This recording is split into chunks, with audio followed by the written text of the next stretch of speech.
My name is Victor Hale, and I'm 55 years old. I was the lead systems engineer at Veltria Housing, where I worked for 18 years. I built their infrastructure from scratch, designed every expansion, and ensured such seamless operations that the executives forgot how much the company depended on me, until they decided they could no longer afford me. In the room where my termination took place, I sat across from Graham Vickers, the new CTO who had been with the company for just 6 months. He's 42, wore designer glasses, and held an MBA from Cornell University. He was hired to modernize processes, which apparently meant cutting the most experienced employees first. "We can hire 3 junior engineers for your salary," he smirked during the meeting. Nothing personal, just cost-cutting. Diana from HR slid a folder toward me, a generous severance package, 2 months' salary plus accrued vacation pay. I nodded, took the folder, and said, "Thank you." Graham looked almost disappointed. "That's all you have to say?" he asked. "What would you like to hear?" I shrugged. "Most people in your position ask questions, express concerns." I replied, "It all seems pretty clear." He and Diana exchanged a puzzled glance at my calmness. But I wasn't calm. I was drained. "There's a difference." Graham continued. "We'd appreciate your help with the transition period. The new engineering team will need guidance on the system architecture. Perhaps a consulting agreement for a couple of weeks." "I'll think about it," I said, already knowing I wouldn't. We shook hands. I quietly cleared out my desk. 18 years of work fit into a single cardboard box. I nodded goodbye to a few colleagues who awkwardly averted their eyes, fearing they might be next. In the garage, as I walked to my pickup, I got a text from Alan, the database administrator I'd hired 12 years ago. "Vic, the whole team's in a panic." I didn't reply. At home, I sat on the deck overlooking Lake Ontario, sipping bourbon and watching the sunset turn the water a coppery hue. My wife, Elaine, placed a hand on my shoulder. "What are you going to do now?" I shrugged. "Something will come up." Graham didn't know, and didn't bother to find out, that I didn't just build their systems. I wrote much of the code myself, with minimal documentation, because the company always refused to allocate funds for a proper team to handle that. Only I understood the deep redundancies, the hidden security layers, the intricate network architecture, and I wasn't about to explain it to anyone. I started working at Veltria Housing back when it was still called Bayview Properties, a small property management firm with 4 residential complexes and a dozen employees. Their entire IT infrastructure consisted of 2 desktop computers, a fax machine, and a dial-up internet connection. The owner, Harold Bay, poached me from a consulting firm in Syracuse. "We're expanding," he said. "We need someone to build something reliable." Over 18 years, I turned that rudimentary setup into an integrated property management platform that handled everything, from tenant applications and background checks to automated maintenance requests and rent collection across 63 properties in 4 states. I built it piece by piece, adapting, upgrading, and refining as the company grew. When Harold retired 5 years ago, his son Justin sold the company to a private equity firm, which rebranded it as Veltria Housing. They were impressed with what I'd created, but things started to change. New leadership, new priorities. Quarterly goals became more important than long-term stability. The warnings came gradually. First, they rejected my proposal for a documentation team. Too expensive. They said we'd address it next quarter. That quarter never came.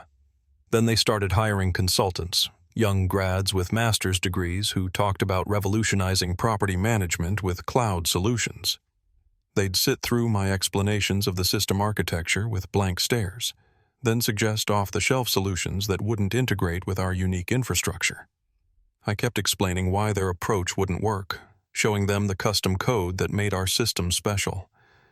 Eventually, they stopped inviting me to planning meetings. Elaine noticed it before I did. "They're pushing you out," she said one evening over dinner. I brushed it off. "They need me. No one else understands how it all works together." "That might be exactly the problem," she replied. 6 months ago, they hired Graham as the new CTO. He came from a banking software company and immediately started talking about standardization and replacing legacy systems. He hired 3 junior engineers straight out of college, having them shadow me and ask questions about the system. I answered, but I knew they weren't grasping the complexities. How could they? It took me years to build those systems, understand the interconnections, and create redundancies that ensured uninterrupted operations. The first call came 2 weeks after my termination. I was updating my resume in my home office when Graham called. I didn't pick up. In his voicemail, he said, "Victor, it's Graham. We're having issues with the tenant portal. The junior team is working on it, but they're struggling to understand your code architecture. Could you call back? It'll be a short consultation." I deleted the message and went back to my resume. There were 3 more calls that day, each message sounding more desperate. By evening, Alan texted, "The system's been down all day. Maintenance requests aren't processing. Graham's losing it." The next morning, Diana from HR called. "Victor, I hope you're doing well. We'd like to discuss a temporary consulting agreement to help with the current system issues. The compensation will be quite generous." I picked up the phone. "How generous?" $300 an hour, minimum 4-hour sessions." "I'll think about it and call you back," I said, then hung up. I sat at the kitchen table staring at the lake. Elaine set a cup of coffee in front of me. "What are you thinking?" "I think they're starting to realize my worth." Over the next 3 days, the calls intensified. Graham, Diana, even Justin Bay, who was still on the board of directors. The tenant portal was down. The maintenance scheduling system was throwing errors. Automated payment processing was failing, affecting thousands of tenants. I didn't answer a single call. On the 4th day, I received an email from Devlin Systems, a regional competitor to Veltria. They managed fewer properties but were expanding quickly. The email was from their CTO, Lawrence Devlin. "Victor, I heard about your situation at Veltria. We've always admired your work. Would you like to discuss opportunities? We're planning to modernize our property management infrastructure." I replied and scheduled a meeting for the next day. That evening, as Elaine and I were preparing dinner, the doorbell rang. Graham Vickers stood at the door. His designer glasses were slightly askew. His usually pristine suit was rumpled. "Victor, I apologize for dropping by unannounced, but we have an emergency. The entire system has crashed. Nothing's working. The team can't figure out what's wrong or how to fix it." I leaned against the doorframe. "Sounds serious." "It is. We need your help. The board has authorized me to offer a substantial consulting fee, $500 an hour, for as long as it takes." I thought about the cardboard box in the garage, holding 18 years of my work. I thought about nothing personal, just cost-cutting.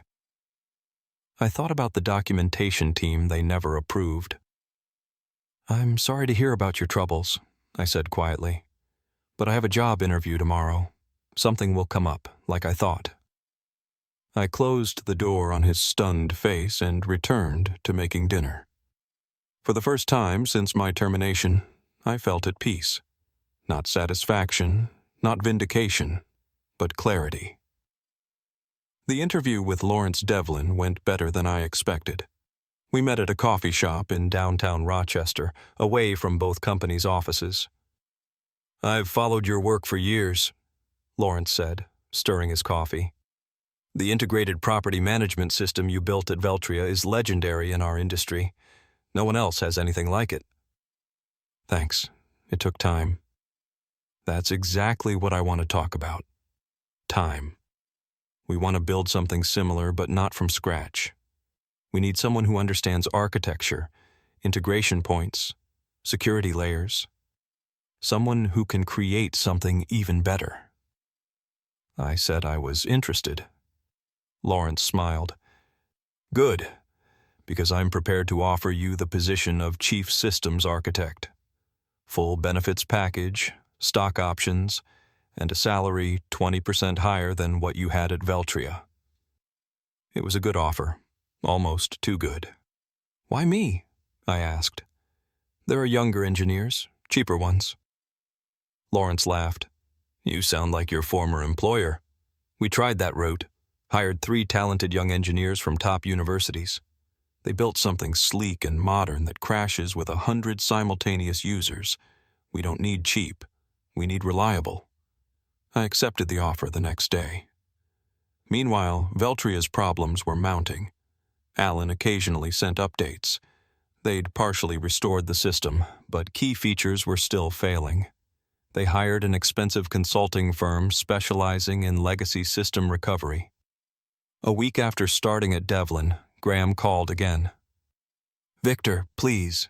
This is getting serious. We've lost access to payment records for the past 3 months. Tenants are complaining about incorrect charges. The consultants need your help with the database structure. I was tempted to ignore it, but something made me answer. Graham, I'm working elsewhere now. An exclusive contract. I'm afraid I can't help. We'll double what they're paying you for 2 days of work. It's not about the money. Then what is it? Principle. You enjoy watching us struggle? I paused, choosing my words carefully. No, Graham, I don't enjoy it. But you made a business decision, decided my experience wasn't worth the cost. Now you're learning what that really means. He offered a full salary and a bonus to return. For a moment, I felt a flicker of satisfaction, but it faded quickly. Going back wouldn't solve anything. The same executives who deemed me expendable would just wait for the next cost-cutting opportunity. Thanks for the offer, but I've made a commitment to Devlin Systems, I said. Graham's tone hardened. You know, there could be legal consequences if we find you intentionally made our systems difficult to maintain. Non-compete clauses, intellectual property issues. There it was, the threat I'd been expecting. The system is exactly as it was when the company repeatedly refused to fund a documentation team, I replied evenly. Every line of code belongs to Veltria, as per my employment contract. I took nothing but my experience. But have your lawyers contact mine. I hung up, my hands trembling slightly. Not from fear, but from anger I hadn't let myself feel until that moment. At Devlin, I was starting fresh, building systems the right way, with full documentation, training programs for the engineering team, and redundancies to prevent a catastrophe like the one Veltria was facing.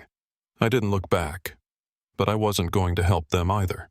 Some lessons have to be learned the hard way. A month after starting at Devlin Systems, Alan, my former database administrator, showed up unannounced at my new office. He stood awkwardly in the doorway with his laptop bag. "Got time for lunch?" he asked. Over sandwiches at a nearby cafe, Alan filled me in on the chaos at Veltria. "It's worse than you think," he said, lowering his voice. "They've lost access to historical data going back 3 years. The backup systems are corrupted. The consultants say they might have to rebuild everything from scratch." I wasn't surprised. The backup system had multiple redundancy layers and security protocols that needed to be strictly followed. Miss one step, I explained, and the whole process collapses, protecting tenant data from unauthorized access. "That's not all," Alan continued. "I found something while trying to help the consultants figure out the payment processing system. Graham had been planning your termination for months. He met with the board, convincing them your infrastructure was too expensive to maintain." Alan opened his laptop and showed me a series of emails he'd found in the system archives. The emails between Graham and the board discussed a plan to phase out legacy staff, with me as the first target. Graham claimed I could be replaced with cheaper engineers and they'd transition to off-the-shelf solutions within 6 months, projecting savings of over $1 million a year. I read the emails with a strange calm. One line from Graham stood out. Hale's systems are unnecessarily complex. He made himself indispensable by design, not necessity. There's more, Alan said. The private equity firm that owns Veltria is planning a sale. They've been preparing for over a year. Graham was hired specifically to cut costs and make the company more profitable before the sale. Now it all made sense. The push for standardization, the refusal to fund documentation, the sudden focus on cutting costs for senior staff. It wasn't about improving the company. It was about dressing it up for a quick sale. "Why are you showing me this?" I asked. Alan closed his laptop. "Because I quit yesterday. I'm not the only one. Half the IT department has left. The consultants say recovery will take at least 6 months, maybe more. And Veltria's biggest client, Westbrook Properties, is considering leaving. They've lost faith in the management system." I thought about the implications. Westbrook accounted for nearly 30% of Veltria's revenue. Their departure would be devastating, especially before a sale. "What are you going to do now?" I asked. Alan grinned. "Actually, I was hoping Devlin might have openings for database administrators." That afternoon, I spoke with Lawrence about hiring Alan. He agreed immediately. We were building a team, brick by brick, with people who understood what it meant to create lasting systems. That evening, Graham called again, but his voice had lost its authoritative edge. "Victor, please, the situation is critical. Westbrook is threatening to terminate their contract. The board is questioning my decisions. We need your help." "Sorry, Graham, I can't help. Name your price. Any price." "It's not about the price. It's about respect for experience, for the work it takes to build something right the first time." There was a long silence on the line. "You knew this would happen, didn't you?" he finally said. "You knew exactly what would break and when." "No, Graham. I just knew what I built and what it takes to maintain it. Information I tried to share many times." I ended the call, feeling neither triumph nor regret, just a quiet confidence that some lessons only come through failure. Opportunity came sooner than I expected. 2 months into my role at Devlin, Lawrence called me into his office. "I just spoke with Jeffrey Westbrook," he said, referring to the CEO of Westbrook Properties. "They're officially terminating their contract with Veltria next month. They want to know if we can take on their portfolio."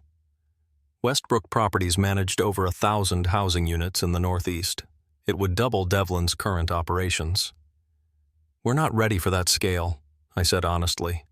"The new system is coming along, but it's only half finished." Lawrence leaned forward. "What would it take to get ready if we had to?" I thought for a moment. 3 senior engineers, dedicated server infrastructure, and at least 8 weeks of development. Even then, it'll be tight. "Jeffrey's desperate," Lawrence said. "The outages are affecting their reputation with tenants. He's willing to give us 12 weeks and fund the infrastructure expansion." It was a turning point. If Devlin took on Westbrook and succeeded, we'd become a major player in the industry. If we failed, it could sink both companies. "Let me think about the architecture," I said. "I'll bring a plan tomorrow." That night, I barely slept. I sketched system diagrams, planned data migration paths, and accounted for scaling challenges. By morning, I had an ambitious but feasible plan, a hybrid approach that would onboard Westbrook's properties in phases, minimizing disruptions. Lawrence reviewed it carefully. "It's a solid plan, but I noticed you included a significant documentation phase that adds 3 weeks to the timeline." "That's non-negotiable," I replied. "That's where Veltria failed. We document everything from day one, train the team on every component, and eliminate single points of failure." Lawrence nodded. "I trust you. Let's move forward." The next few weeks were intense.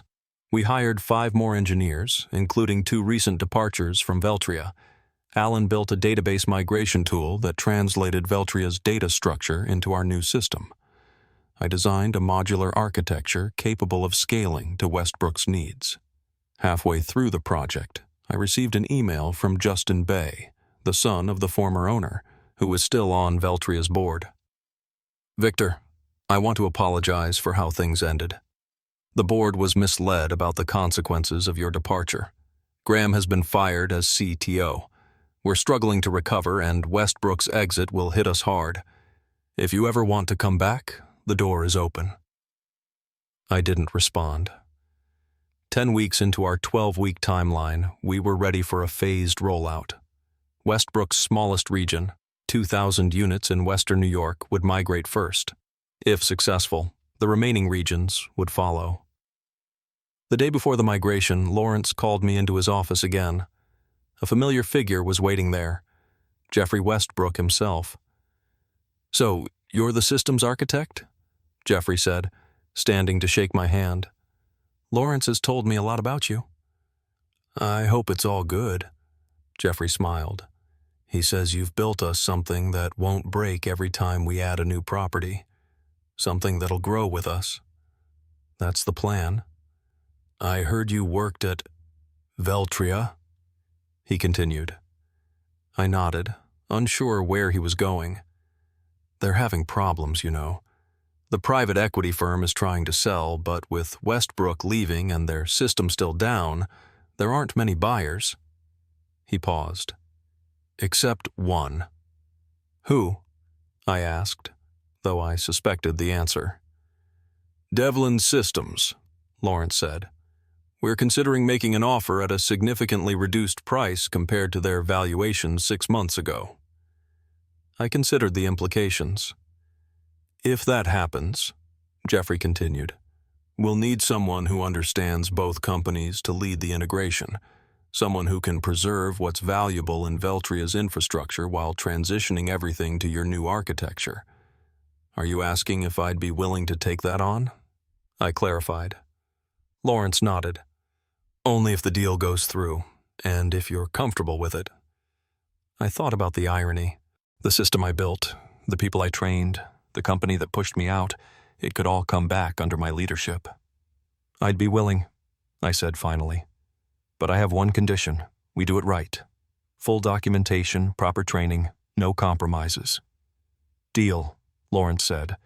"We've already learned that lesson." 6 months later, I stood in the lobby of what used to be Veltria Housing's headquarters. The sign now read, "Devlin Integrated Property Management." The acquisition had gone through. The company was bought for less than a quarter of its value from before my departure. Lawrence and I walked through the office, greeting former Veltria employees who stayed on for the transition. Some averted their eyes awkwardly. Others smiled with relief. Those who'd worked with me for years nodded silently in understanding. Graham was gone, as were most of the executives who approved my termination. Justin Bay remained as a consultant, assisting with the transition for legacy clients. When we reached the server room, my old domain, I paused. Through the glass, I could see the equipment I'd chosen, the blinking lights of systems I'd designed. "Want to go in?" Lawrence asked. "No need," I replied. "We're migrating everything to the new infrastructure anyway." In the main conference room, the remaining Veltria staff gathered. Lawrence introduced me as the Chief Integration Officer overseeing the technical transition. "Many of you know Victor," he said. "He built the original systems that ran this company for nearly 2 decades. Now he'll guide us through integrating the technologies of both companies into something better than either had on its own." Looking at the faces, some familiar, some new, I felt no triumph or desire to say, "I told you so." What would be the point? Instead, I briefly outlined the transition plan, timelines, and support available to everyone during the process. I emphasized that no one would be let go for cost-cutting reasons. The irony wasn't lost on anyone in the room. A year after the acquisition, Devlin Integrated Property Management became the largest property management company in the Northeast. The migration was complete, with all properties now running on the new system I designed, fully documented, fully staffed, and operating without glitches. On a clear autumn morning, I drove to the office for a final meeting with Lawrence. The leaves along Lake Ontario were painted in vibrant shades of red and gold, a fitting backdrop to close this chapter. "The board approved your proposal," Lawrence said as soon as I sat down. "The technical education department will launch next quarter. You'll have full autonomy to design the curriculum and hire instructors."